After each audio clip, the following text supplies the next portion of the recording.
In today's video, I'm going to teach you how to group dates in Salesforce reports, whether quarterly, monthly, annually, or by any other time frame that suits your needs. This is a powerful tool to help you analyze your data more effectively. Let's dive right in without delay. First things first, you'll need to log into your Salesforce account. Make sure you have access to the reports you need and that you're logged in with the right permissions. Once you're logged in, you'll want to locate and click on the Reports tab in the upper navigation menu. This will direct you to your reports page where all the magic happens. Next, identify and open the specific report you wish to work with. Whether this is a sales report, a lead tracking report, or anything else, having the report open is your gateway to better data insights and organization. Once you have your report in front of you, you'll want to find the date field column that you are interested in grouping.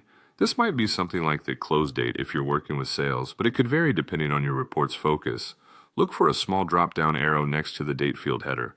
Clicking on this will open a menu with several options, one of which will be Group Dates By. This is the crucial step where you decide how to organize your data based on the time frames that matter most to you. Upon selecting Group Dates By, you'll see a list of options that might include day, week, month, quarter, year, and possibly others.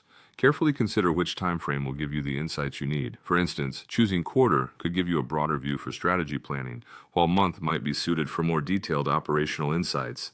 This flexibility is one of the real strengths of Salesforce, serving both high-level overviews and granular details.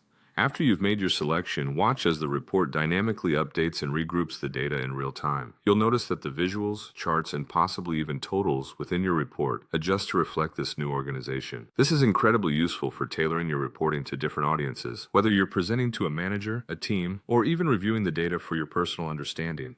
That's it. You've successfully grouped dates in your Salesforce report and can now analyze your data from a fresh perspective.